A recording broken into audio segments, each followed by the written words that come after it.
Merci, bienveillant Père Céleste, pour ta glorieuse présence qui s'est fait ressentir au travers des cantiques de louange. Et nous savons que tu nous avais déjà précédés parce que tu es fidèle. Il est écrit là où 2 ou 3 sont réunis en ton nom, tu es déjà au milieu de nous. Et Frère Branham disait à un certain moment, si 10 personnes se réunissaient et disaient la même pensée, ils vont provoquer l'enlèvement. Seigneur, il a dit encore, si 50 personnes se réunissaient et tous étaient en accord, il dit, ils ressusciteront des morts. Et ce matin, nous sommes plus de 50, nous sommes plus de 2 ou 3, Seigneur. Nous sommes en accord avec ta parole. Et nous savons que cette parole est très riche. Elle est aussi très profonde. Elle a une hauteur haute. Et elle a aussi une profondeur profonde. Et nous voulons que les richesses qui sont dans cette parole se déversent continuellement dans nos âmes ce matin, Seigneur. Et même brutalement, Seigneur. Et nous croyons que tu bénis même brutalement et spontanément. Que chacun reçoive des bénédictions de la parole. Et ce matin, Seigneur, laisse que l'abondance de la révélation que tu as déposée en ce temps du soir puisse nous élever dans les lieux célestes et nous accorder l'immortalité de l'âme. Parce que tu as dit, c'est l'âge où l'épouse repart dans le 7e jour pour manger l'arbre de vie. Et ce matin, nous voulons le manger, Seigneur. Et nous voulons nous rassasier des mains venant de toi. Bénis chaque effort qui a été consenti pour arriver ici, Seigneur. Oh Dieu, notre prière est que nous ne repartions pas tels que nous sommes venus. Si nous sommes rentrés vides ce matin, que nous repartons remplis des conteneurs de bénédiction. Et tu as dit, personne ne peut rentrer dans ta présence et sortir dans la même position qu'il est rentré. Soit il va rétrograder, soit il sera élevé dans les dimensions supérieures. Mais nous voulons que notre sortie, à notre sortie, Seigneur, que nous soyons élevés dans une position où l'autorité nous est donnée sur chaque démon, Seigneur, où la bénédiction nous est accordée au Dieu Tout-Puissant dans chaque domaine de notre vie. Oh grand Dieu, toi qui as créé les cieux et la terre, et nous sommes à l'image même de toi-même. Laisse que cette parole nous rend à l'égal de Christ, nous élève à la dimension du premier-né de toute la création, que nous devenons des images de paroles parlées et paroles faites chair. Ce matin, Seigneur de gloire, c'est ce que tu attends de nous, Seigneur. Bénis les requêtes qui n'ont peut-être pas été exprimées en papier, mais toi tu regardes du fond de nos cœurs, car tu sens les reins et le cœur. Dans le nom de Jésus, te nous la bénisse. Amen. Merci Seigneur.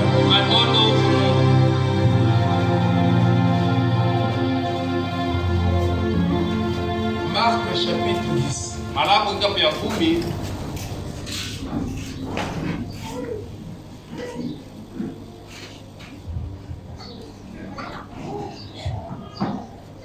Verset 17. Comme Jésus se mettait en chemin, un homme accourut et se jetant à genoux devant lui.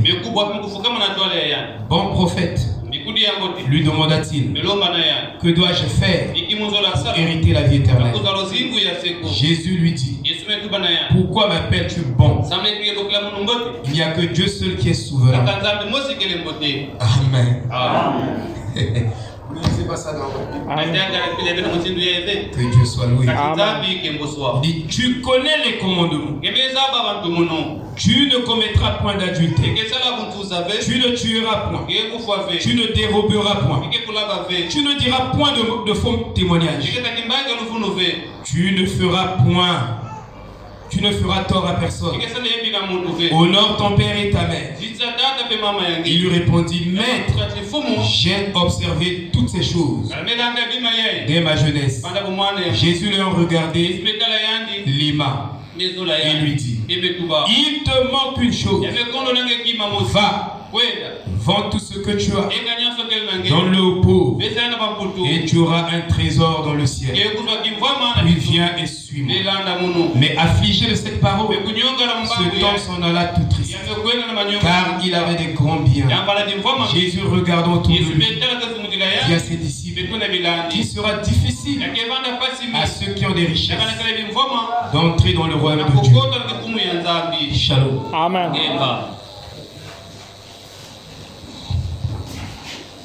Ce matin, nous poursuivons notre enseignement.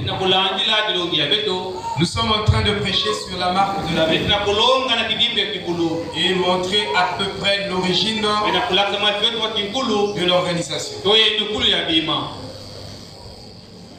Et nous avons pris l'histoire du jeune homme riche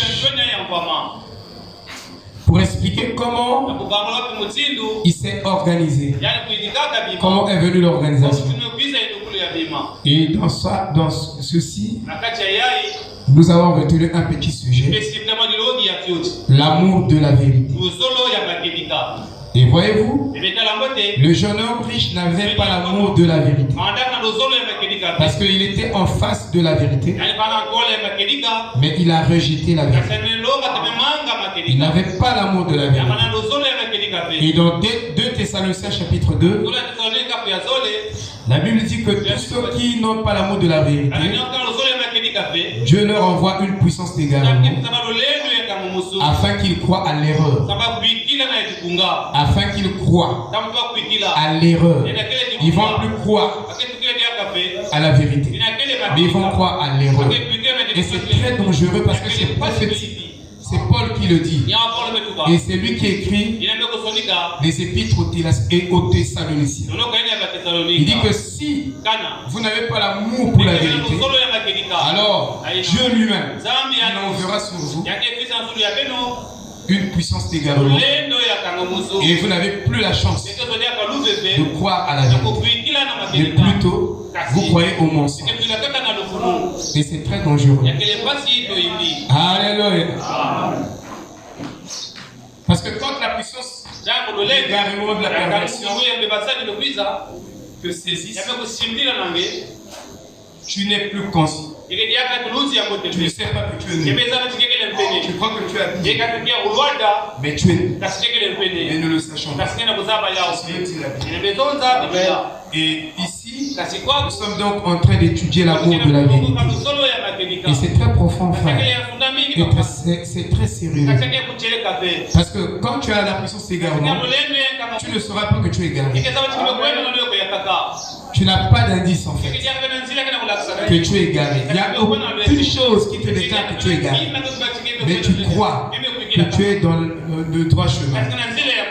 C'est pourquoi l'âge de la Odyssée est un âge aveugle, misérable, nu, mais ne le sachant pas. C'est très juste. Parce que l'aveuglement spirituel, Frère dit que je préfère être un aveugle physique ou un boiteux physique que dans l'en être spirituel. Amen. Est-ce que vous suivez? Amen. Ce que nous disons, c'est très profond. C'est-à-dire que tu es aveugle, mais spirituel. Oh, un aveugle physique peut trouver des chiens qui peuvent le guider. C'est pourquoi, à la solution de l'aveuglement, Dieu a envoyé une bombe en galère. Il dit, je te donne un collier pour oindre à tes yeux. Et celui qui apporte le collier, c'est Malachie 4. Afin que tu voies. Amen. Et le miracle de la Odyssée, c'est l'ouverture des yeux de l'aveugle. Dit Frère Branham. Et cet aveugle, au temps de Jésus, où Jésus a ouvert les yeux, c'était un dimanche. Amen. Et ça fait des remous. C'était compliqué pour les pharisiens. Alléluia. Amen. Mais c'était le miracle du 7e âge de l'Église. C'était un type qui devait se manifester. Amen. Amen. Amen. Nous parlons de l'aveuglement spirituel. C'est très dangereux. Mais nous sommes venus afin de recevoir le collier ce matin. Et quand on nous met le cataplasme dans les yeux et ça ôte le voile, et nous pouvons voir les choses sacrées. Amen. Nous pouvons entrer dans les lieux interdits. Nous avons été invités à entrer dans les lieux interdits en ce temps du soir. Entrer dans le Saint des Saints. Avant, dans le Saint Testament, celui qui entrait, se hasardait de rentrer dans le Saint des Saints, mourait à la première seconde. Mais maintenant, Frère Branham dit, s'abstenir de ne plus entrer dans les mystères, refuser d'entrer dans les mystères de la divinité ou de sa parole, alors vous êtes un mort. Amen. Alléluia. Et ce matin, nous sommes venus pour entrer dans les lieux interdits. Qui peut dire Amen? Nous sommes venus pour entrer dans les choses sacrées de Dieu. Nous sommes invités à aller là où le faucon ne peut pas atteindre. Nous sommes invités à monter dans les lieux très élevés. Et nous avons appelé ça les hauteurs plus hautes. Et nous avons appelé ça les profondeurs les plus profondes. Et nous sommes invités à entrer, à pénétrer. Shalom, shalom. Amen. Shalom, shalom. Alléluia. Oh, je suis chaud. Amen. Nous sommes en train de parler de l'amour. Certainement, nous n'aurons pas le temps de donner tous les passages de l'Écriture. Mais je pourrais donner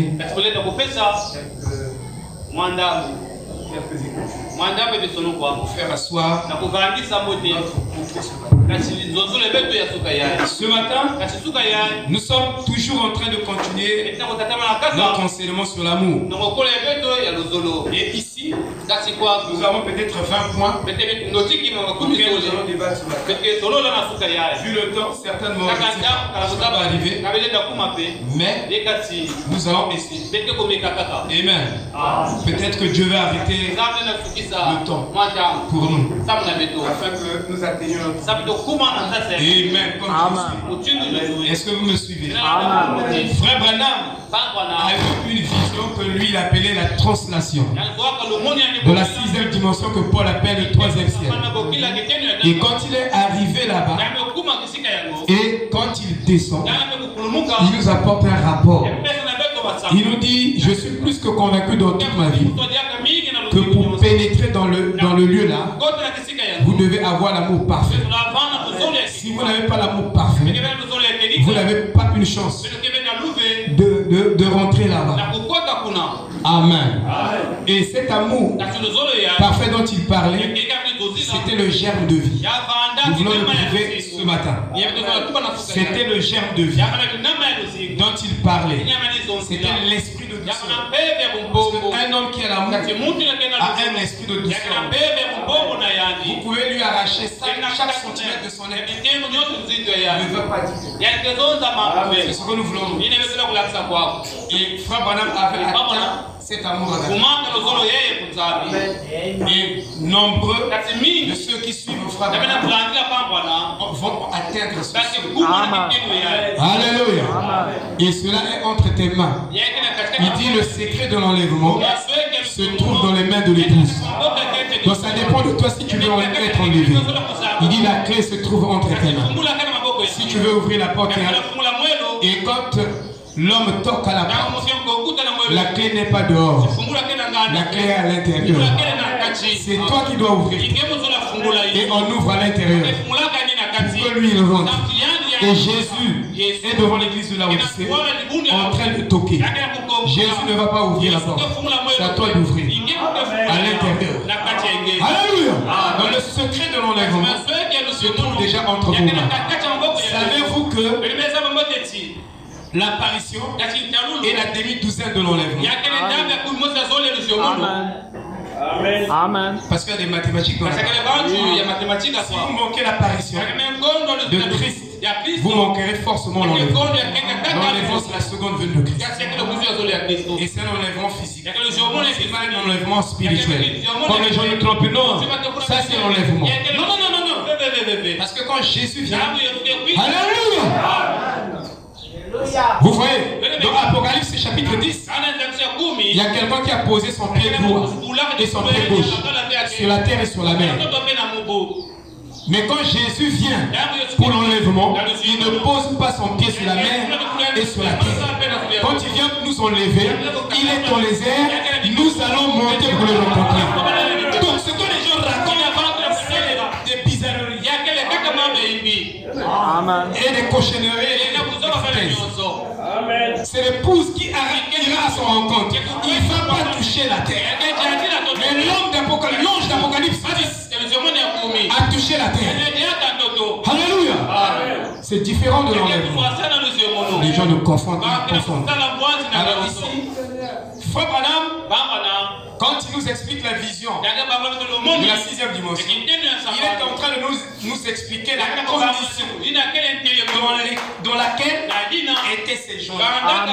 Et ici, comme à la chicane vient montrer les cœurs des enfants, il a amené ces cœurs à la condition. Il s'agit de la condition du cœur. Et la condition du cœur a été restaurée au travers du ministère de la chicane. C'est pourquoi nous devons recevoir la forme. Je dis bien la condition du cœur. Et ces gens qui étaient de l'autre côté, que eux qui étaient là-bas, de l'autre côté, ils avaient une communion. Mais une communion. C'était ça la condition. Homme comme femme pouvaient s'embrasser. Il n'y avait pas de désir. C'était une condition dans laquelle tu ne peux pas embrasser les femmes. Si tu es en bonne santé, si tu retiens la main de la femme, à moins que tu sois malade, il y a des vibrations. Il dit même le corps de la femme a une autre constitution. Le corps de l'homme. Mais ceux-là qui étaient là-bas, ils étaient dans une condition où leur relation était basée sur l'amour et la douceur. Or nous ici, notre relation n'est pas basée sur l'amour et la douceur. Ça signifie que nous n'avons pas encore atteint l'amour parfait. Dès que nous atteignons l'amour parfait, notre relation les uns envers les autres sera basée sur l'amour et la douceur. Amen. Je vais dire quelque chose à propos de la douceur. Paul parle de ça. Amen. Amen. Moi j'aime la parole. Amen. Alléluia. Amen. Qui aime la parole comme moi? Amen. Que Dieu vous bénisse richement. C'est pourquoi nous avons dit, ici que nous devons, regardez, c'est dans 1 Pierre 3 que je lis. Amen.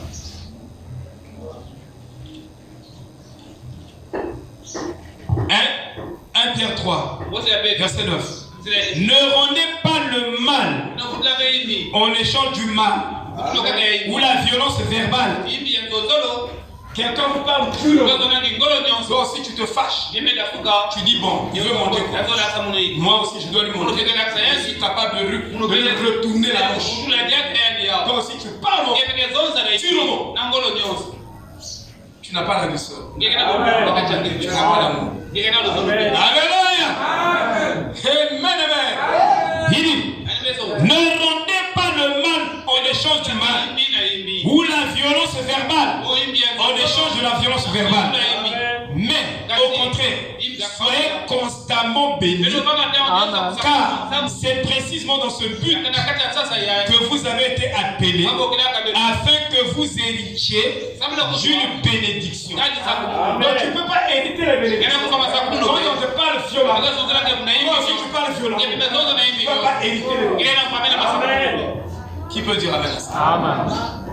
Il dit, car, verset 10, Car celui qui veut aimer la vie et voir de bons jours, qu'il arrête la tendance naturelle de sa langue à se détourner du mal. Notre bouche, quand elle s'ouvre, et vous voyez la propagation du mal. Et chaque fois que tu parles en mal, tu formes une croix sur laquelle tu es pendu. Donc, parler en mal, chaque fois en mal, les gens sont en train de créer une croix dans ta propre vie et tu seras crucifié sur cette croix-là. Et chaque fois que tu dis quelque chose qui est contraire à la parole de Dieu, et cela aussi crée des croix dans ta vie, et tu seras pendu sur ces croix-là. C'est pour quand tu ouvres la bouche, que la parole sorte de ta bouche, que la grâce sorte de ta bouche. Voilà ce que Dieu nous demande, frère. Sinon, tu seras étonné. Oh, pourquoi moi je suis toujours le mal? Pourquoi je me suis toujours? C'est toi qui crée le mal. C'est toi qui le crée. Et tu seras crucifié sur des croix que tu es en train de créer. Donc, nous devons éviter la tendance que nous avons tous ici. Une tendance naturelle qui ne parle pas souvent en bien des autres, mais qui parle souvent. Même si quelqu'un a tort. Frère Madame dit qu'il ne voulait pas gaspiller ses dons. En parlant de la colère des gens. En parlant des réactions négatives. Il dit en le faisant, gaspiller les dons. De même ton don ne travaille pas à cause du fait que toi, tu gaspilles tes dons en parlant en mal des gens. En parlant de la colère des gens. En parlant des attitudes des gens. Tu as vu la soeur là, dans son attitude. Quand le pasteur prêchait, tu as vu son attitude. C'était pas une bonne attitude. Tu es en train de détruire tes dons. Qui peut dire amen? Qui peut dire amen? Nous devons préserver. On ne va pas parler en mal. Même de la colère des gens. Parce que nous tuons notre temps et nous le détruisons. Il dit, mais qu'il se détourne. Nous parlons de l'amour. Qu'il se détourne plutôt une fois pour tout du mal et qu'il fasse le bien. Qu'il cherche la paix et qu'il la poursuive. Parce que les yeux du Seigneur se dirigent vers les justes. Comment tu peux être juste? Tu as toujours tendance à parler en mal des gens et à répondre les gens méchamment. Ils te font du mal. Donc si tu es frère, on ne connaît pas l'amour. L'amour que nous parlons, c'est l'amour charnel, et l'amour spirituel. Quand vous l'avez réalisé, vous devenez un Dieu. Que cela ne vous achoppe pas. Vous devenez un super homme. Vous devenez une super femme. Parce que vous n'êtes plus au pas là où les gens se disputent pour un poste. Les gens se disputent pour être supérieurs. Les gens se disputent pour un héritage. Les gens se disputent pour des choses vaines. Amen. Amen. Amen. Et il dit, et que ses oreilles soient tournées vers leurs supplications Dieu, mais que la face du Seigneur est contre ceux qui pratiquent de mauvaises choses. La face du Seigneur contre ça. Amen. Amen. Oh, nous parlons de l'amour. Voyez-vous? Donc, quand le prophète revient, il nous parle de la condition des gens là. Et leur condition, c'est que leur relation était basée sur l'amour, sur la douceur. C'est pourquoi il dit, je suis plus que convaincu que pour entrer dans ce lieu-là, vous devez avoir l'amour. Amen. Savez-vous que vous pouvez prendre une sémence et le planter, mais cette sémence ne peut pas se reproduire si dans cette sémence, il n'y a pas le germe de vie. Et Branham dit la même chose. Il dit, je suis plus que convaincu que pour entrer dans cet endroit-là, vous devez avoir l'amour. Il dit lui-même, je vais le lire tout de suite. Il dit que si vous n'avez pas l'amour, vous n'avez pas le germe de vie pour que vous restez dans cet endroit-là. Il est mieux qu'on vous chasse là-bas que d'y demeurer. Il nous dit ici tout de suite, je lis. Il dit, dès ce moment, 16 juillet 1960, au paragraphe 107, il dit, souvenez-vous tout simplement, je vais vous dire ceci, avec toute la foi que j'ai dans cette vision, il prenait cette vision, quoi que cela ait été, je vais dire cela au nom du Seigneur, sans cet amour parfait, vous ne serez jamais là-bas. En effet, rien ne peut retrouver là-bas sans cela. Votre esprit n'aura pas de place là-bas. Donc, beaucoup de gens qui disons nous prendre le message, aussi longtemps que nous n'atteignons pas l'amour parfait, il n'y a pas une chance d'être dans cet endroit-là. Vous n'avez aucune chance. Vous comprenez? Vous créez un faux espoir sur vous-même. Donc vous créez des fausses assurances. Vous vous trompez vous-même. Vous comprenez? Vous imaginez sans cet amour. Il dit, il ne pourrait pas y arriver. Il n'y a pas moyen qu'il y arrive. Pas plus qu'il n'y en aura pas. Il dit, pas plus qu'il n'y en aurait pour un grain de maïs de germer de la terre. S'il n'a pas de germe de vie, peu importe combien il paraît naturel, peu importe la forme de cristallisme, mais si vous n'atteignez pas l'amour parfait, vous n'avez aucune chance de rester d'aller dans cette dimension. Vous n'y arriverez pas. Il ne peut pas germer. Peu importe combien il peut paraître naturel, il ne peut pas germer. Il dit, mes amis, vous les gens âgés, vous les jeunes gens, vous ne savez pas quand vous allez partir. Quand est-ce que tu vas mourir? Tu ne sais pas. Il faut laisse tout le côté. Cherche d'abord la mort. Ta mort peut être subite. Tu penses que tu vas vivre 2 ans. Il te reste seulement quelques jours. Alléluia. Il faut mettre les choses à plat. Il faut mettre les choses à jour. Dès maintenant. Il dit, vous ne le savez pas. Nous ne le savons pas. Mais laissez-moi vous persuader en tant que votre frère chrétien. Celui qui vous aime. Donc un homme qui vous aime, il ne vous cachera pas la vérité. Si quelqu'un pense qu'il vous aime, il vous aime. Ah oui. Ah, vous n'avez pas dit amen. Je ne donnerai pas beaucoup d'amen. Il y a une fausse sagesse. On appelle ça Jacques appelle ça une sagesse pervertie. Qui est basée sur les faux espoirs que vous donnez sur les gens.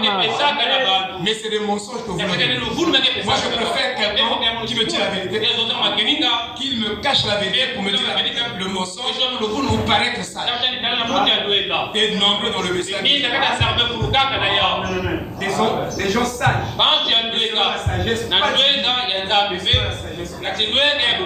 Parce que la sagesse divine, elle est corrective.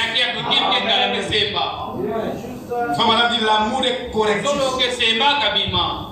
L'essence de l'amour n'est pas la correction. Non. Ou la définition de l'amour, ce n'est pas la correction. Non. Mais l'amour produit la correction. Donc tu peux corriger quelqu'un, tu ne produiras pas l'amour sur cette personne. Mais le grand problème, quand tu as l'amour, l'amour produira une correction. Ça produira un sacrifice. Ça produira. Alléluia. C'est la vérité. Donc nombreux sont sages. Notre pasteur est sage. Il est pas pasteur. Votre pasteur, il lâche des pédales. Jean-Baptiste. Nous avons été sages selon Dieu. Mais regardez comment il parlait. Race de vipère. Qui vous a appris à fuir la colère? Il dit, produisez des œuvres dignes de la vie. Et un homme sage selon le monde est une folie selon Dieu. Et un homme sage selon Dieu est une folie selon Dieu.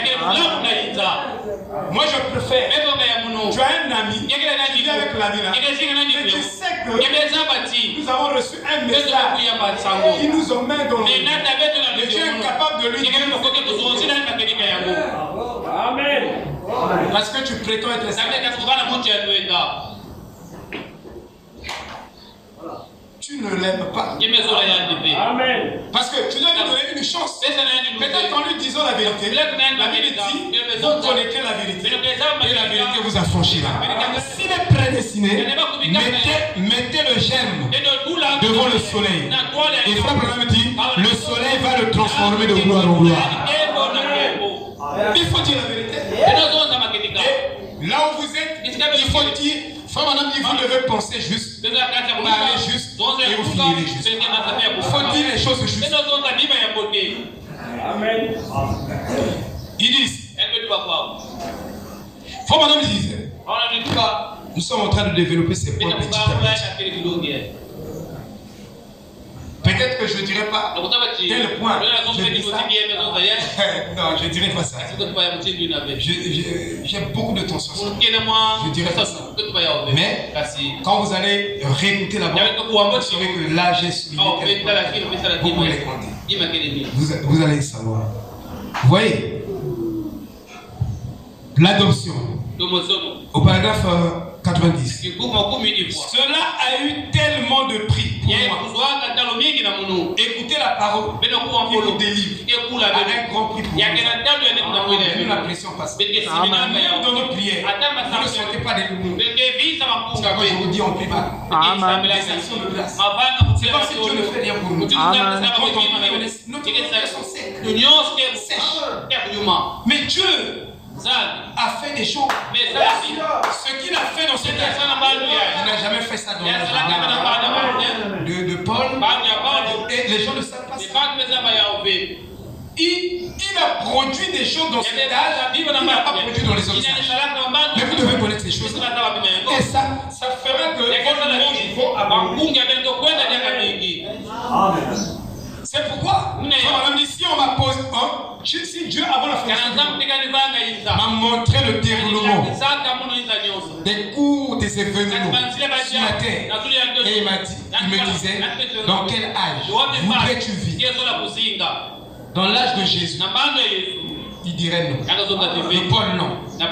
Au temps de la fin. Là où les sceaux. C'est dans cet âge.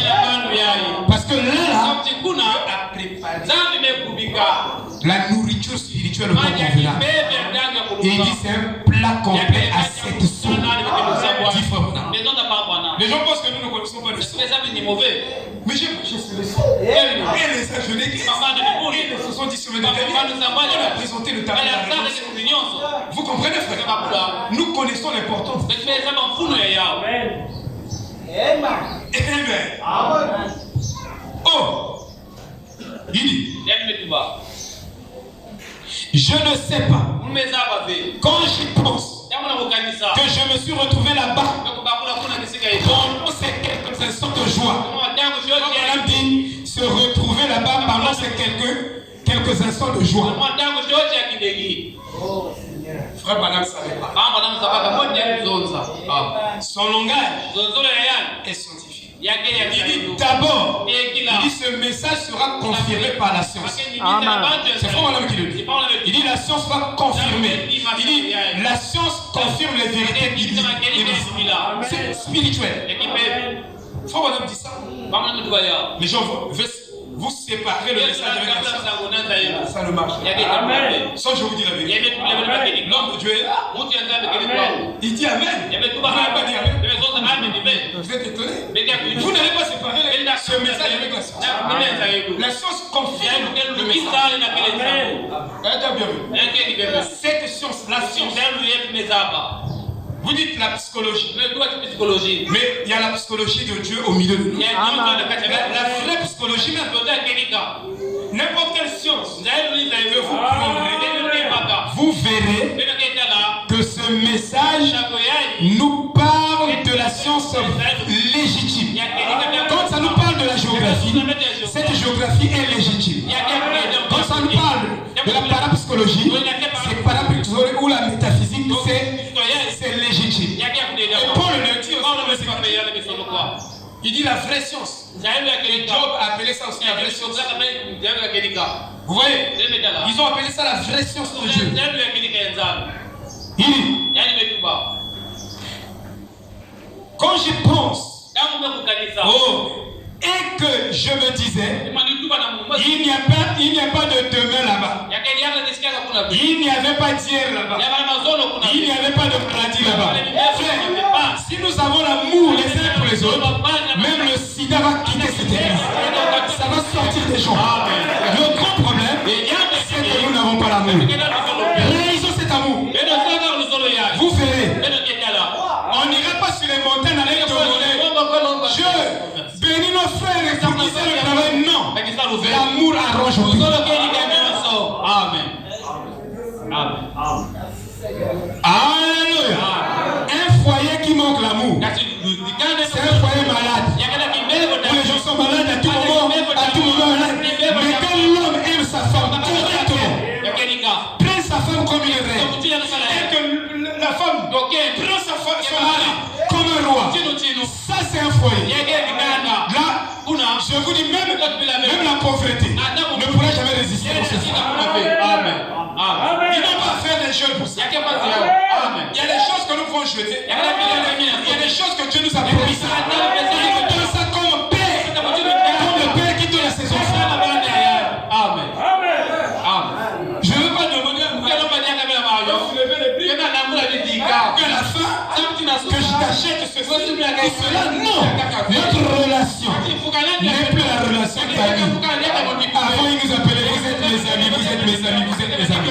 Vous êtes des serviteurs. Mais maintenant, il nous dit, vous n'êtes plus mes amis seulement, mais vous êtes mes fils à moi.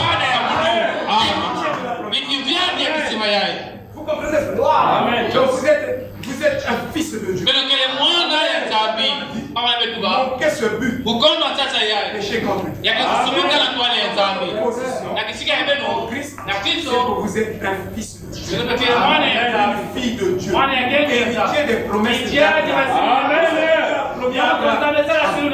Il a promis à sa postérité. Et sa postérité, c'est Christ. Je suis en Christ. Alléluia. Je suis héritier de Dieu.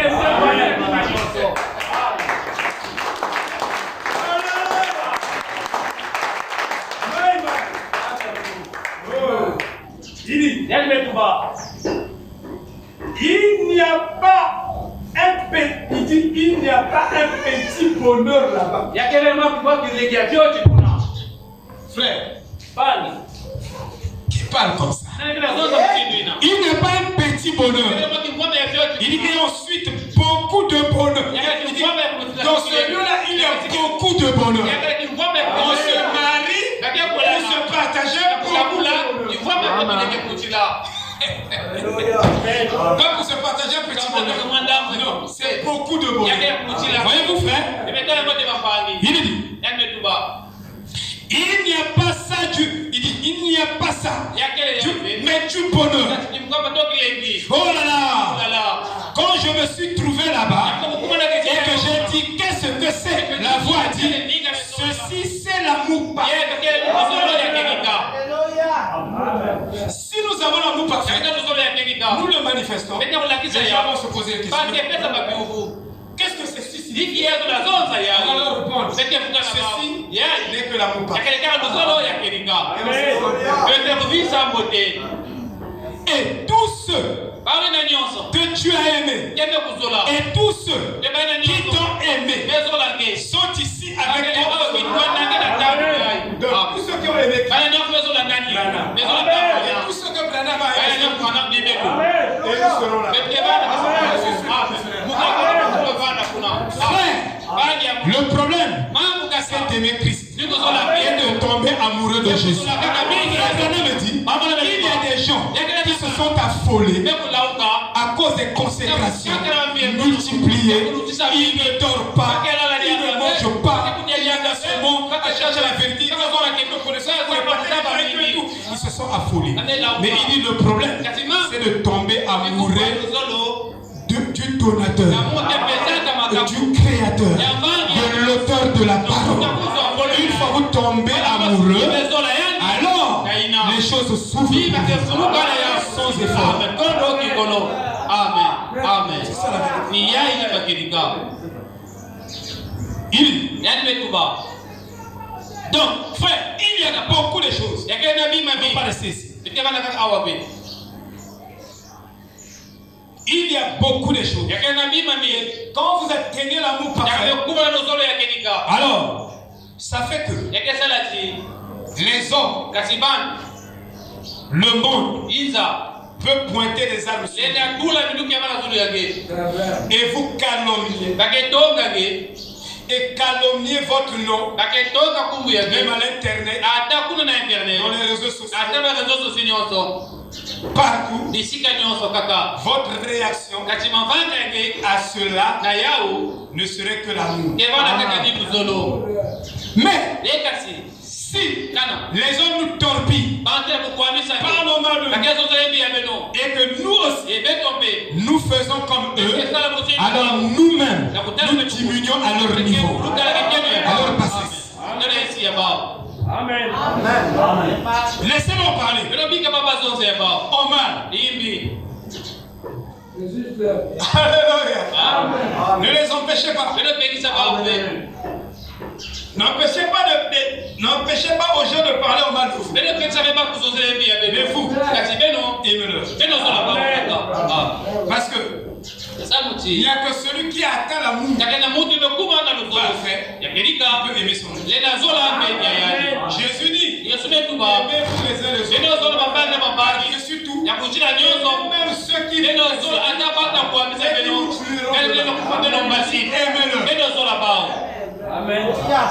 Amen.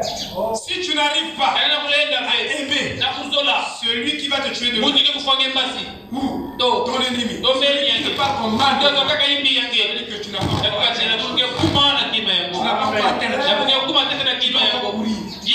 pas pour arriver à cet endroit-là. Amen. Oh. Voyez-vous, frère? Et quand vous atteignez l'amour parfait, vous devenez un exemple de souffrance. Et les vrais exemples dans le christianisme, ce sont ces gens-là qui souffrent pour la cause de la parole. C'est ça, ces gens-là sont les vrais exemples. Ils souffrent.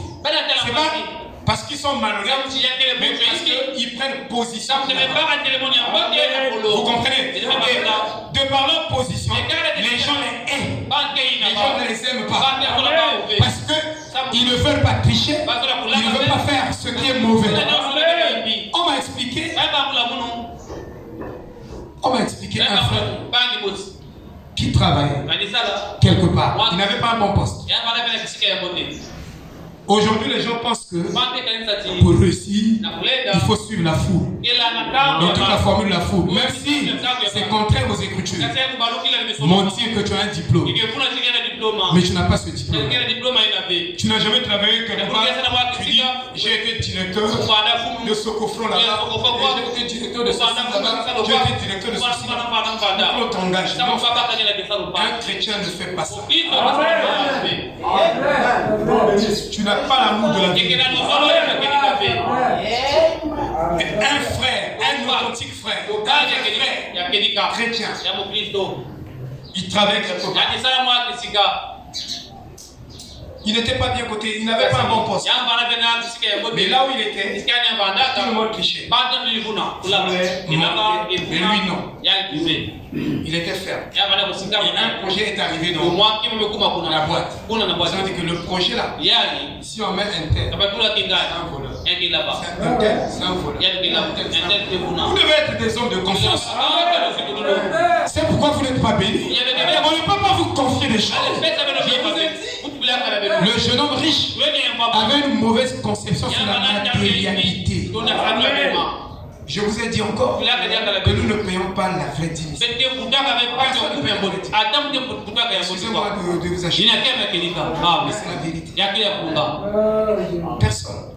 Tous ici nous sommes et moi, nous volons Dieu. Il est voleur. Pas seulement toi. Je vole Dieu. Que Dieu me parle. Et que Dieu vous parle. Alléluia. Vous comprenez? Le frère a été ferme. Tellement qu'il était ferme. Les gens ont dit, le projet là, ça demande un homme sérieux.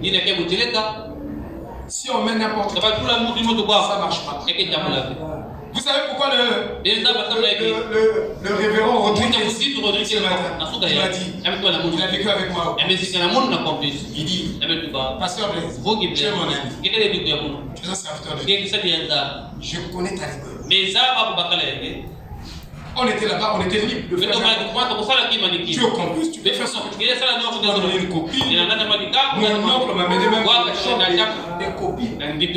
J'ai dit à mon oncle, moi je ne savais pas que tu m'en menais. Je connais déjà ma vie. Il vient parfois, il m'enferme avec le faut être sérieux. La vie chrétienne, il faut vivre la parole. Comme avec Christ. Pas le groupe. Je dis, si vous craignez les hommes, c'est pas normal. Le christianisme, c'est une vie personnelle. Mon pasteur n'est pas là. Quand je suis là dans cette situation, mon pasteur n'est pas là. C'est moi avec Christ. Mais jamais du tout j'ai touché une femme. Je suis resté ferme jusqu'aujourd'hui. Je m'éloigne du mal. Parce que je ne veux pas trahir mon Christ. Merci. Amen. Dieu est allé à la croix. Je ne peux pas le crucifier. Tout le monde a regardé. Quelqu'un a parlé au milieu qu'il y a un qui est sérieux. Il n'est pas voleur, il est honnête. Parce que lui, tout le monde faisait des coupes. On lui donne même 10 000. Il dit non, je refuse. Il dit vous volez Dieu. Mais l'État, c'est les lois directes de Dieu. Dieu qui a institué ça. Toute autorité vient de Dieu. Amen. Là vous travaillez, vous êtes des voleurs. Mais vous dites que vous avez l'amour. Non, tu n'as pas l'amour de la vérité. Il n'y en a pas, frère. Tu dois gagner proprement. Hein, frère? Dieu est capable de te bénir si tu ne triches pas. L'or et l'argent l'appartiennent. C'est lui qui bénit. Toute bénédiction qui vient de Dieu va subir. Il y a un frère qui est sorti ici. Il dit oh, il commençait maintenant à voler. On a dit mais pourquoi? Moi j'étais chez le pasteur Blaise, il m'a prêché trop des trucs bizarres. On volait, il faut pas tailler. Moi là je suis libre maintenant. Je suis pour moi libre. On fait le péché. Mais la liberté, Dieu nous a donné. C'est pour ne pas aller pécher. Pour aller faire le bien. Si tu as une liberté, te permet d'aller pécher. Tu n'as pas encore cru le message. Tu ne crois pas Dieu, toi. Le frère, il était minable. Mais Dieu a un temps de récompense. Amen. Je paye même votre intégrité. Je paye votre honnêteté. Je paye. Alléluia. Vos sacrifices. Tout ce que vous faites. Je le paye.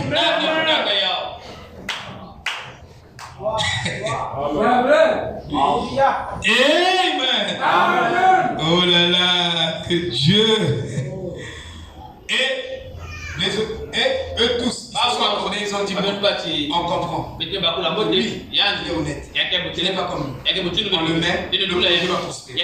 Le projet ne peut pas prospérer dans le main d'un monteur, d'un faux. Jamais du tout. On lui a doté. Tu veux dire de laisser ici. Il est véhiculé. C'est pour toi. Ça, c'est pour toi. Ça, c'est pour toi. Allez, fais bien le travail. Fais bien le travail. Soyez honnête. Partout. Ne souillez pas votre témoin. Amen. Je veux vous récompenser, mon frère. Oh, frère. Soyez des exemples de souffrance. Est-ce que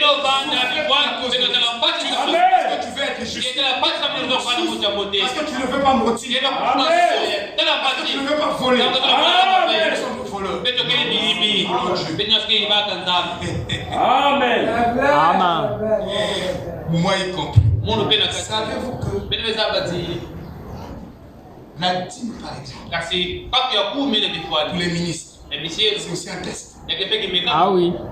Quand la dîme vient, le pasteur a l'obligation de partager cette dîme en 4 parties.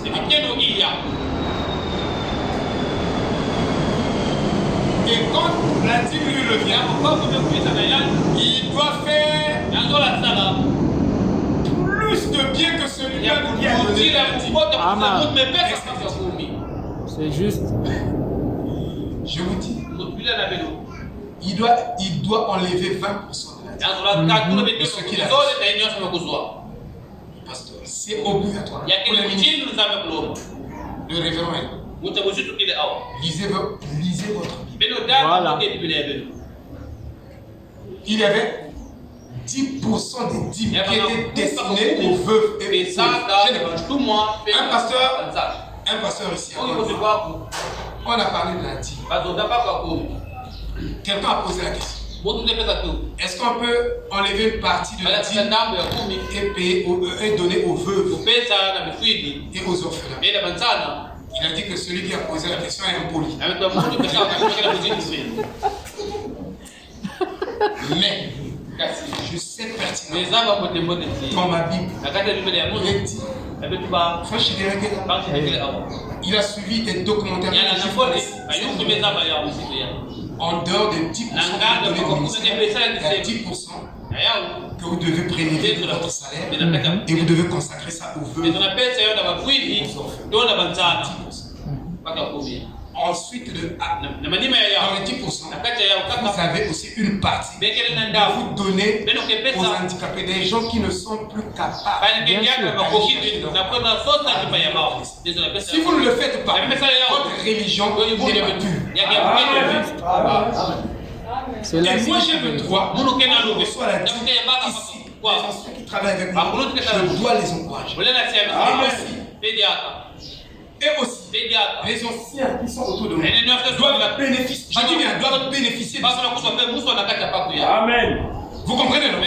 Et il y a des anciens qui sont aussi dans l'église, dans certaines églises, qui sont déjà, qui ont atteint un seuil quand même. Des nombres. Et il y a des anciens qui ne travaillent plus. Ils ont consacré leur vie à l'œuvre. Ils ont droit à la vie. Ça aussi c'est dit. Il y a beaucoup de choses. Je peux vous expliquer. Je vous ai expliqué que la dîme, on ne paye pas ça sur le brut. Et on ne se paye pas ça sur le net à payer. Tout le monde paye la dîme sur le net à payer. Tous les travailleurs. Pour les travailleurs, ils ne sont pas des investisseurs. Vous n'investissez pas. Vous n'avez rien investi. Vous avez travaillé, vous avez la force de travail. Vous avez travaillé. Et à la fin, le patron vous donne un salaire. Mais l'investissement, ce n'est pas vous qui avez.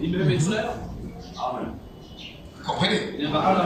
Alors, quand vous recevez le brut et les avantages additifs, vous prélevez la dîme sur chaque avantage additif.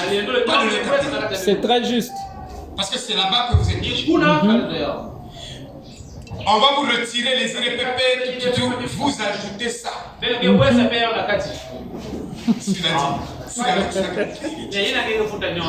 Bon, je n'ai pas le temps d'expliquer ça. Mais je vous dis, Frère Branham dit, l'homme de Dieu, Frère Branham dit que la dîme ouvre les canaux spirituels dans une église. Amen. D'abord, et quand une église paye réellement sa dîme, cette église est obligée et obligatoirement cette église doit être riche. Amen. Dieu va menacer la pauvreté dans cette église. C'est pas toi. Mais c'est Dieu lui-même qui descend, qui menace la pauvreté. Il menace la pauvreté. Et je vous ai dit qu'on paye même la dîme sur les dents. Amen. Frère Branham dit que si quelqu'un me dit, viens me régler la cravate. Quand je règle la cravate, le fait seulement que j'ai réglé sa cravate et il m'a donné quelque chose, je dois payer la dîme sur ça. Amen. C'est juste. Mais le révérend est là. La notion du revenu, les gens ne connaissent pas ça. Il y a des revenus qui sont prélevés sur les prestations, sur les services. Les services marchands et non marchands. Voilà. Et je vous ai dit, Frère Branham, on l'a taxé. On a dit que quand tu sollicites un don, tu dois payer la dîme sur ce don. C'est ce que le pasteur Francis essaie de expliquer. Même s'il n'avait pas des mots économiques. Tu as sollicité un don, le don est venu, tu dois payer la dîme sur ce don. Si tu ne payes pas, tu as volé Dieu. Amen. C'est la vérité. On l'a taxé correctement. Et le Saint-Esprit a dit, si on te coince à cause de cette erreur, le Saint-Esprit a levé la distance. Bon, bref, ça vous lirez ça dans un trésor dans un vase de terre. Ce que je suis en train de dire, il dit éviter le piège d'argent. Et moi, je dois éviter et vous aussi. Le jeune homme riche est tombé dans ce piège.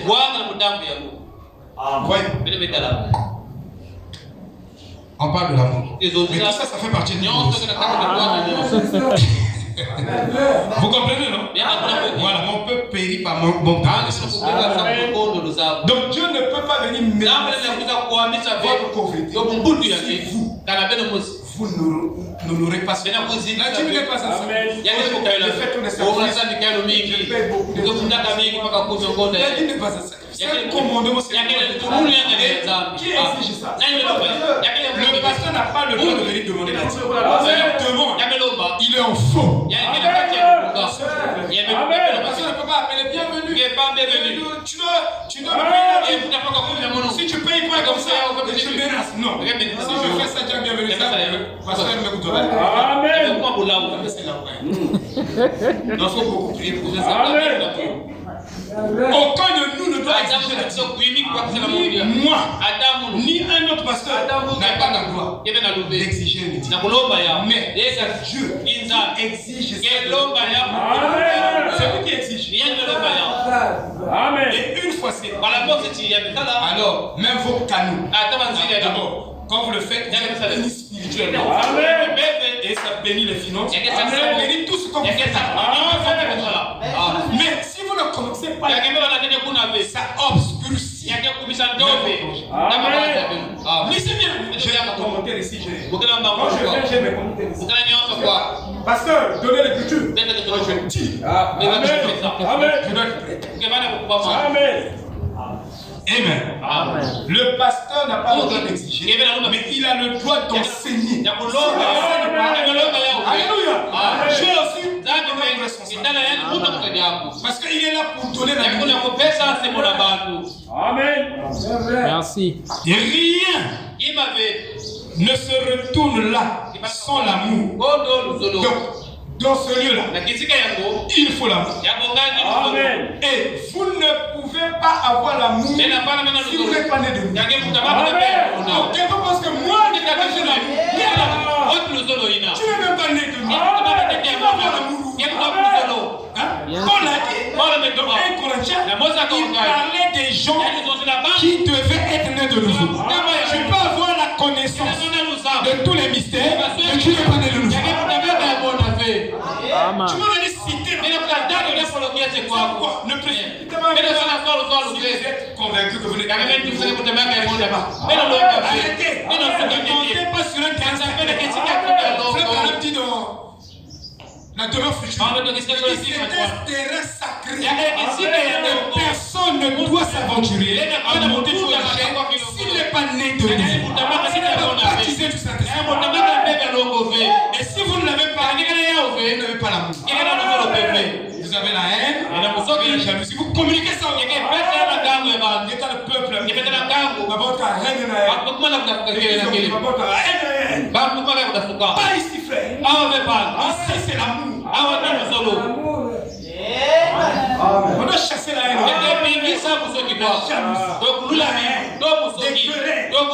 Des choses ennemies. Laisse pas passer à côté.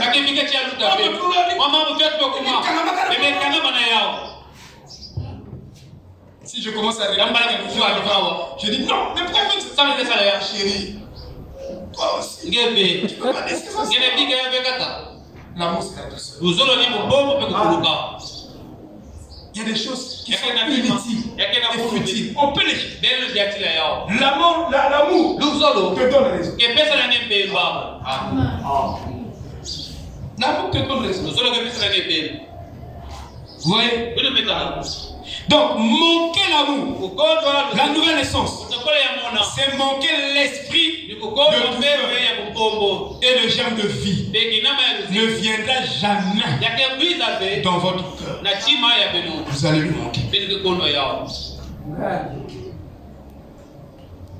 Si nous avons l'amour, nous allons supporter tout ce que l'homme fait contre nous. Et bien que les évidences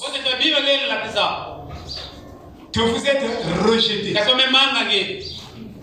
je prêche aux gens, par exemple, qui me rejettent. Ou je parle aux gens, je suis dans un endroit de travail, tout ce que je dis, le chef me considère pas ça. L'autre, quand il parle, je sais que je suis rejeté. Mais ma réponse à ce rejet, c'est aimer ces gens. C'est le supporter. Donc si on te rejette, toi si tu rejettes, tu n'as pas l'amour. Mais si on te rejette, malgré le rejet, tu les supportes. Tu les supportes malgré. Tu sens qu'on te rejette. On même pas ici. Mais tu les supportes. Ça, c'est la réponse de celui qui a l'amour. Celui qui a l'amour ne répond pas parce qu'on l'a rejeté. Il est conscient qu'on l'a rejeté. Et lui aussi le rejette. Si tu rejettes parce qu'on t'a rejeté, c'est que tu n'as pas l'amour. Alléluia. C'est ça la vérité. Oh, Christ. Et frère Madame dit, si vous avez l'amour parfait, vous n'avez aucune peur dans votre cœur. Sur la maladie, sur le lendemain, la peur est chassée dans votre cœur. Parce que vous avez l'amour. Parfait.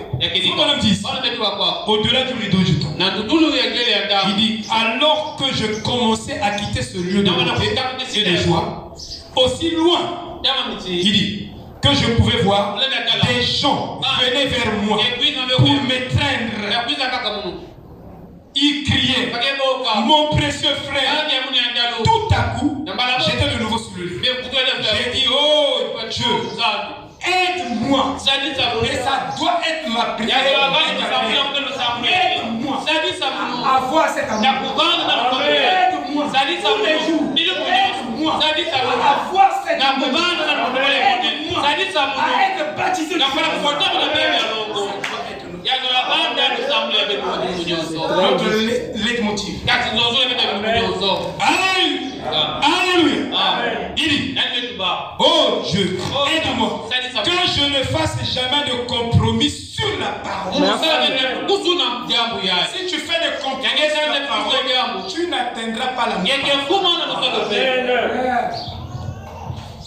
Que je m'en tienne strictement à la parole. Peu importe ce que n'importe qui d'autre peut faire, Seigneur, que je continue à courir vers ce lieu de beauté et de joie.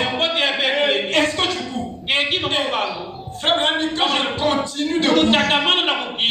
Or le jeune homme riche courait, mais bien habillé. Il était habillé. Et un homme qui court avec l'amour parfait dans son cœur, il court nu. Je suis venu nu et je ne parle nu. Cet homme a vaincu l'argent. Vous savez, moi je n'ai pas encore vaincu l'argent. Vous me regardez. Mais je vous dis la vérité. Frère Branham dit qu'un homme qui est né de nouveau n'a pas peur de confesser ses péchés. Je n'ai pas encore vaincu l'argent. Mais j'ai résolu.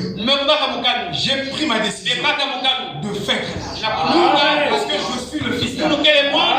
Je dois le vaincre. Je quitte la terre. Si Dieu me donne encore des jours, je dois être au-dessus de l'argent. Ça, c'est ma décision. Amen. Vous voyez, frère?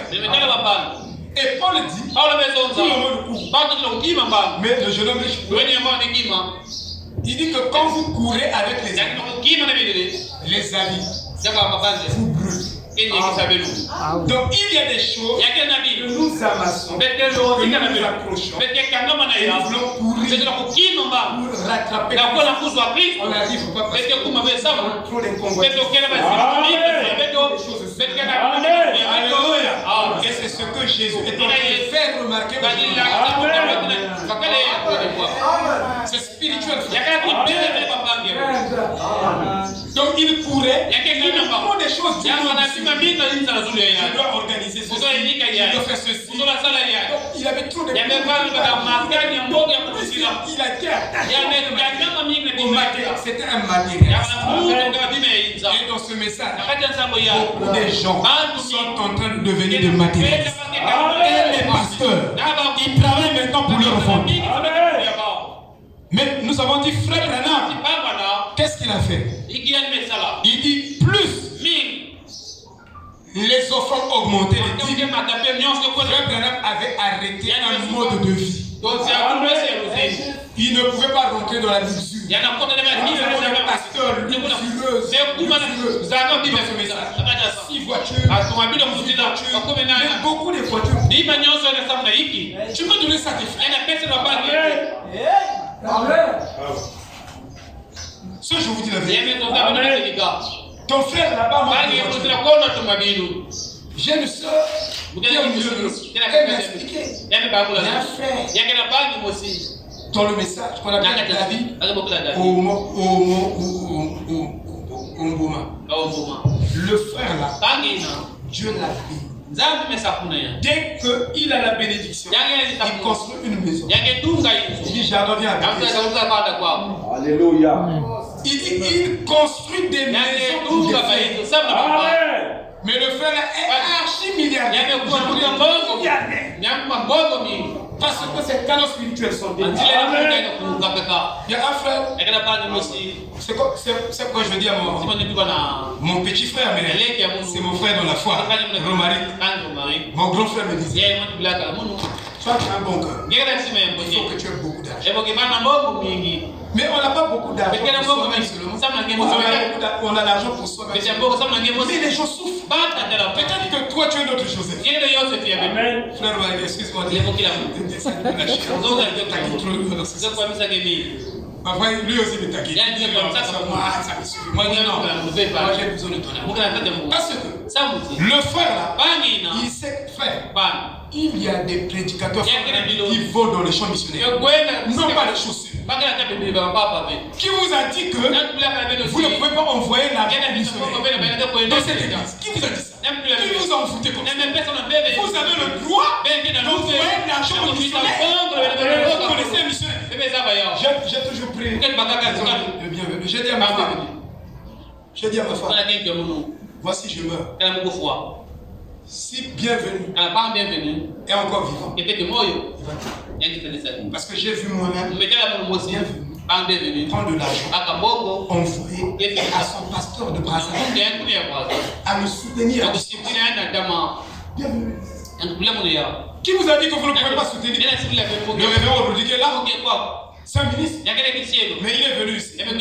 Il a laissé des enfants, parfois orphelins, ils sont pas des enfants. Des enfants orphelins, mais il peut venir ici. Avec une enveloppe, il faut lui donner. Il va prendre soin des enfants là-bas. Frère, c'est ça le christianisme. C'est pas autre chose que ça. Et Paul appelait ça la foi par excellence. Vous voyez, frère, mais tu le vis seulement pour ton argent. Ce qui compte, c'est ma famille. J'ai mon argent. Je mange avec moi. Mais il y a des choses, il y a multitude. Il n'y a pas que ta famille. Parce que la vie éternelle est le contraire de l'égoïsme. C'est aller au-delà de soi. Ça veut dire aller au-delà de ta famille. Si tu vis seulement pour ta famille, tu n'as pas encore la vie éternelle. C'est ce qu'il faut dire. Dans ce jour-là au calvaire. Mais si je peux vivre en prenant soin des gens dans l'église, des gens qui sont frères, je suis sur la voie. Je cours nu. Et tous ceux-là qui courent, ils arriveront au but. C'est ce que Paul dit dans les évangiles. Les gens ne comprenaient pas l'évangile de Paul. Mais ce qu'il dit, il parle de la course. Allez dire ça. Si on ne vous explique pas, on ne va pas la compréhension de ce qu'il dit. Vous n'allez pas comprendre ce qu'il dit. C'est juste. Dieu me bénit. Bénis-moi un peu plus. Parce que mon pasteur souffre. Je veux l'acheter. Bénis-moi un peu plus. Qui veut acheter? Ah, ne faites pas ça. Pour que Dieu vous bénisse. C'est pas ça. Acclamons la bénédiction.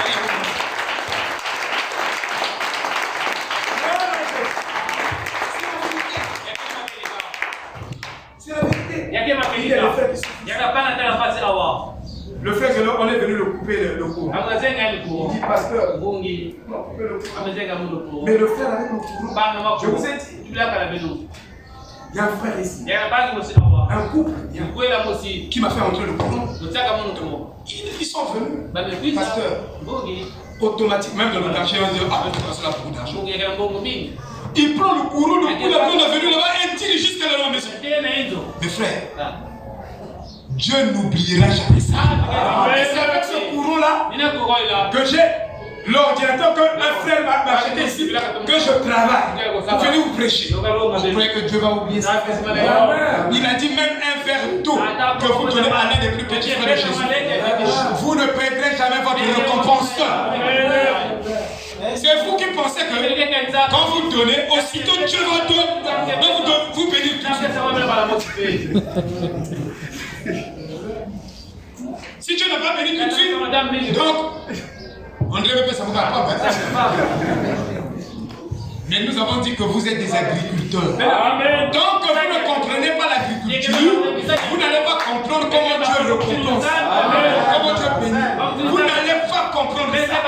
Vous n'aurez pas la compréhension de la bénédiction de Dieu. Comment il vous retourne une chose que tu as fait, il vous donne ça au centuple. Regardez un agriculteur. Donc si vous considérez comment le processus de son enseignement jusqu'à la maison, vous comprenez ce mécanisme et vous allez comprendre comment Dieu que vous savez planter au centuple. d'abord la sémence, les graines, la tige, les graines, la barre et le blé. Il y a un processus. Le travail d'aplomb. Gardez votre foi. Restez d'aplomb. La loi là, elle est vraie. Ça s'applique dans l'agriculture. Vous comprenez, frère? Que Dieu nous aide. Si vous avez l'amour parfait, Dieu, au travers de son amour, a chassé la peur dans votre cœur. Et la peur fait que vous ne croyez pas. Amen. Il faut qu'on ait la peur paralyse votre foi. Amen. Tout le monde a peur. Mais Jésus a dit n'ayez pas peur. Et l'amour parfait. Il dit il n'y avait pas de jalousie, pas de fatigue, pas de maladie, pas de vieillesse, pas de mort. Il n'y avait qu'une beauté et une joie suprême. Il dit quoi que vous fassiez, mettez tout le reste de côté. Oh, je cherche là. Voilà. Mettez tout le reste de côté. Jusqu'à ce que vous ayez l'amour parfait. On a pouvoir aimer tout le monde, même tous vos ennemis. Peu importe. Si l'avion est secoué, frère, il y a des gens qui ne prennent pas l'avion. On a l'ascenseur à cause de la peur. Vous voyez? Mais si tu as l'amour parfait, l'avion entre les mains de Dieu. Avant quand j'ai pris l'avion, il fallait voir. Frère, si tu n'as jamais prié, Amen.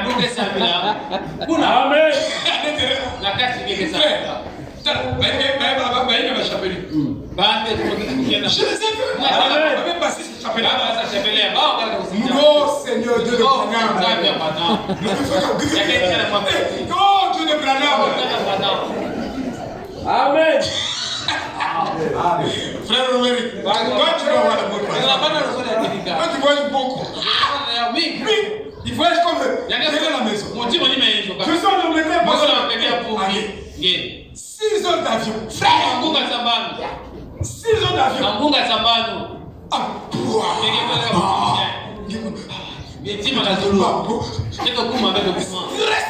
Amen. Ah mes frères, même quand je prends ce mot l'ascenseur, Kevin, papa d'abord ça me faisait l'ascenseur. Quand je prends l'ascenseur, l'homme de Dieu. Quoi? Mais au fur et à mesure, la peur commence à dire. Frère, l'amour parfait. Chasse. Amen. Et l'amour parfait chasse les doutes. Et frère madame dit, comment vous pouvez avoir l'amour et douter de la parole? C'est que vous ne faites pas l'amour. Donc vous n'avez pas confiance que Dieu vous aime, a promis. Oh non, on n'a pas l'amour. Oh. Frère Branham avait cet amour. Parce que témoignage, il y a trop de choses à dire. Il y a un fou qui s'est déchaîné. Mais si c'était nous ici, ressuscité. Je viens de demander que vous ne faites pas bon votre travail. Non, restez ressuscité.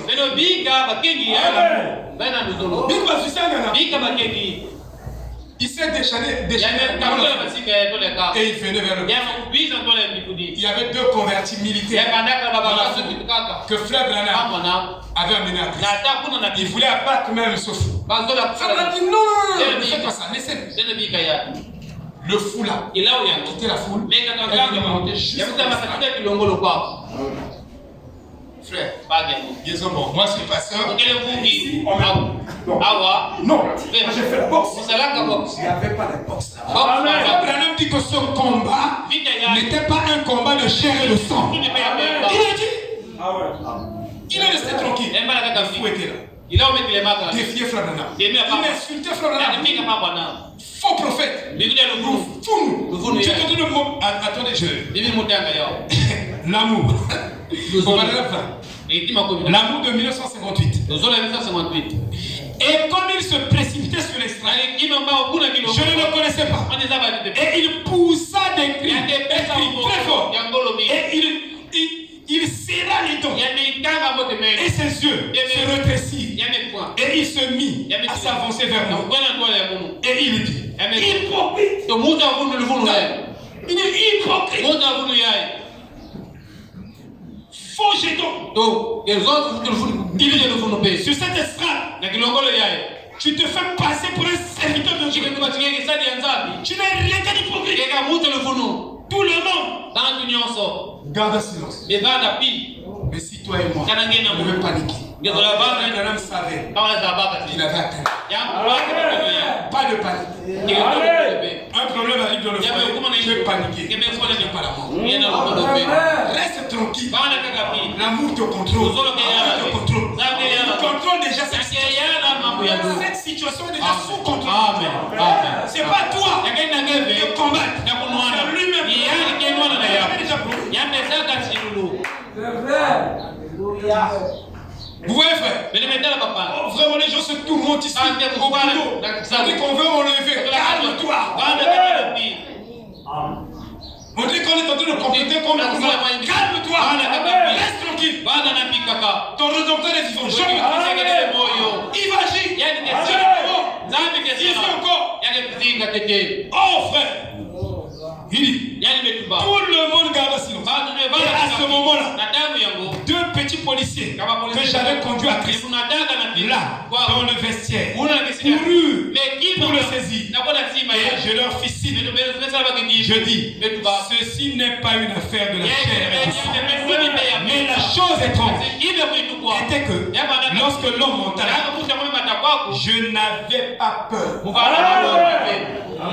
Ah oui. Je n'avais pas peur. Eh bien, l'amour parfait bannit la crainte. Et c'est la raison pour laquelle les gens ne veulent pas prendre Dieu au mot pour leur guérison. Si tu n'es pas guéri, tu ne prends pas Dieu au mot. Et tu as peur, mais tu ne prends pas Dieu. Tu dis, vous voyez, ils ne l'aiment pas assez. Car ils ont peur qu'ils ne tiennent pas sa parole. Mais Dieu tient toujours. C'est la raison pour laquelle les gens ont peur que quelqu'un dise quelque chose contre eux. S'ils recevaient le Saint-Esprit. Quand tu reçois le Saint-Esprit, les gens peuvent marcher même sur le Ils ne vont pas réagir. Amen. Parce que le Saint-Esprit va il va t'enlever l'esprit de Alléluia. Il va t'enlever l'esprit. Le Saint-Esprit. Ils ont peur que quelqu'un se moque d'eux.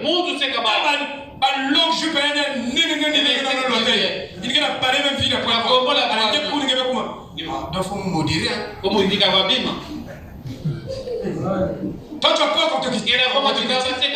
Si on te critique, Frère Branham dit que vos jupes économisent la bléure de pointe noire. Il faut dire aux gens, c'est nous les sœurs du message. Averda. Le vrai Averda. C'est nous.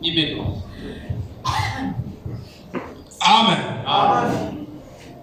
Ils ont peur qu'on se moque d'eux et les tournent en dérision. Mais quand l'amour entre en scène, ça règle tout. Amen. Alléluia. Amen. Si vous voyez la peur, est partout. Dans les églises, dans les foyers, partout. Frère Branham dit même que la peur est une force occulte. Ça vous en fout. Ça en fout même votre santé. Oui, ça en fout même les domaines de votre vie. Ça fait peur.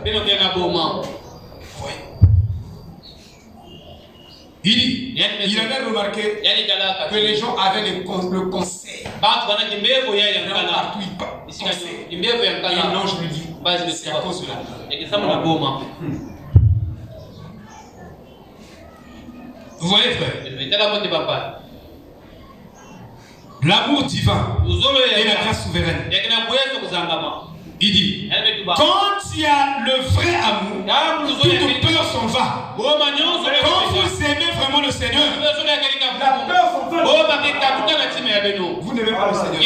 Quand tu aimes le Seigneur, voyez, l'amour de 1956. Il dit, nous mettons trop l'accent sur l'évidence du Saint-Esprit. Mais c'est vrai, frère. Quand vous en arrivez à avoir l'amour, cela ne faillira jamais. Si nous avons des échecs, quand nous prions, parce que nous n'avons pas l'amour. Mais regardez les fréroles. Frère Branham était en train de tordre son argent. C'est les fréroles. Comment on appelle les abeilles? Les abeilles, il y a des grosses abeilles. Ils sont venus, ils sont déchaînés pour le piquer. Mais dès qu'ils venaient, ils voulaient venir sur lui. Il a dit, excusez-moi mes chers de vous déranger. Allez dormir.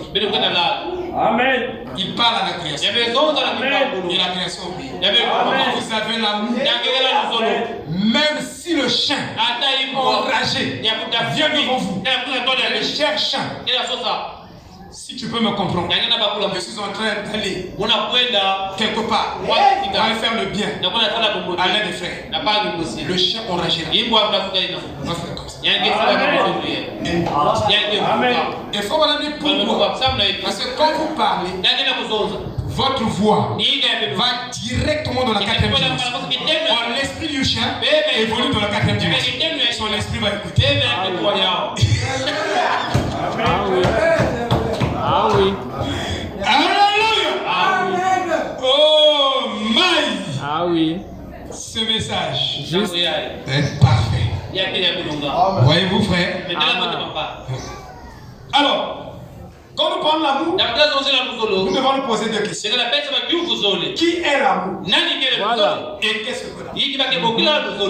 C'est les deux questions. Nous allons répondre. Dieu voulant. Le dimanche. Shalom. Amen. Shalom.